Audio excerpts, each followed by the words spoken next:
Hello everyone and Happy New Year. In this month's Xero update, I'm going to be taking you through a few things that you can look to do to start off your year well.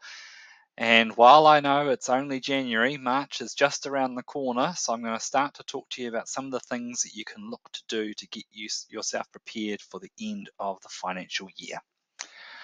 So one of the first things I want to touch on today is the new reporting. Now, I've talked about this on a few of the other updates, but it is something we really want to make sure that no one gets surprised by.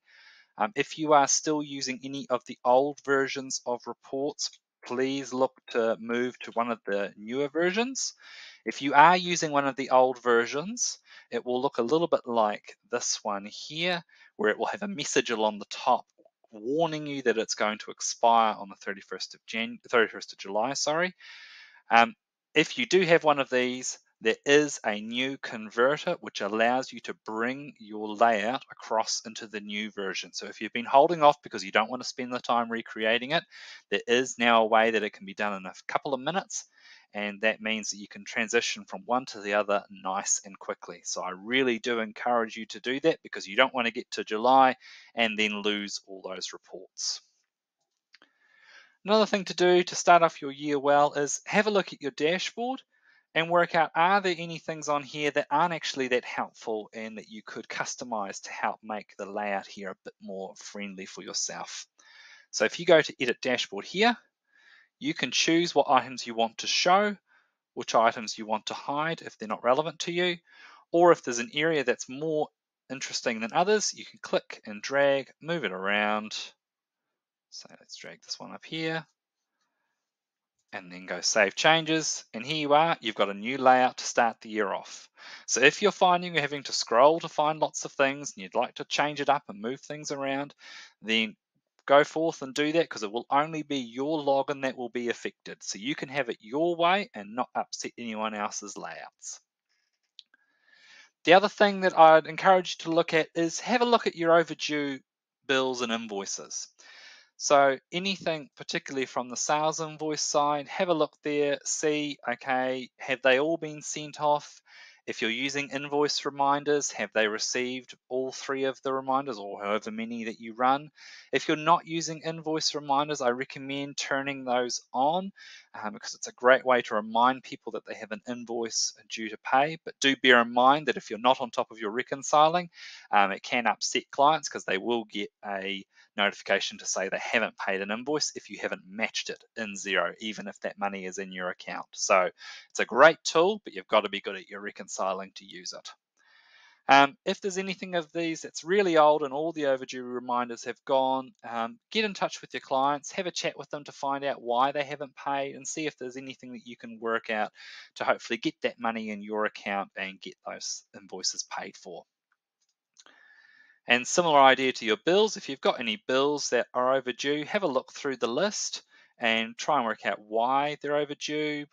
They could be overdue because either quite simply they haven't been paid, or it could be a case of they've been paid, but perhaps the payment was coded straight to the expense code rather than being matched to the bill. It's a good time to start reviewing these things now rather than trying to do them March, April when the year has gotten busier.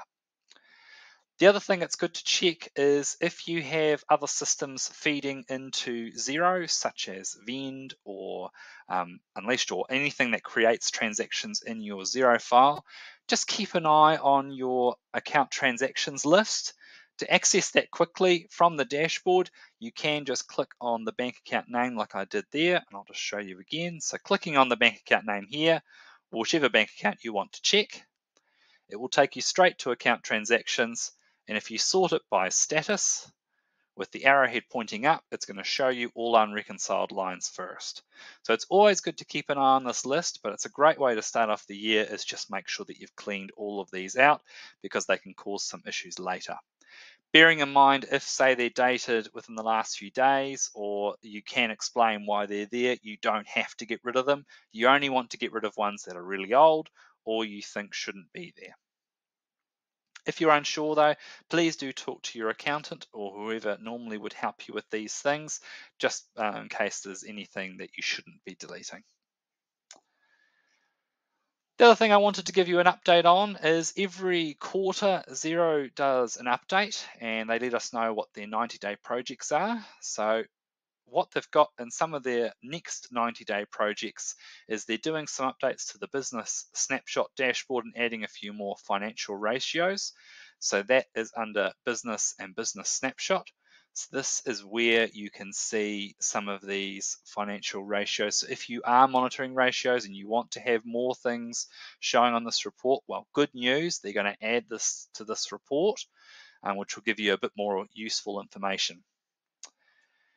The other thing they're looking to do is if you have particular preferences around your reports, such as whether you're running them on a cash or an accrual basis or some other preferences, Xero is looking to build one place where you can set your preferences and they apply to all your reports when you run them. Wonderful news on this third point here for anyone that uses Xero projects. There is going to be a report that is going to show you any bills with unassigned line items in them that haven't been linked to a project. So if you're using Xero projects, this is a wonderful new tool and I can't wait to see it.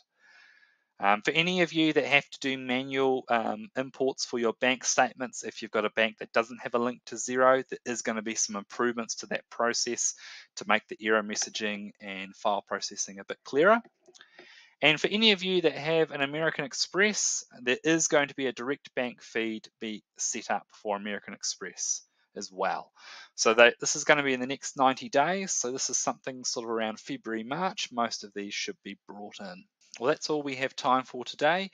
Thank you very much for listening. I hope these tips get you off to a great start for the year. Thanks.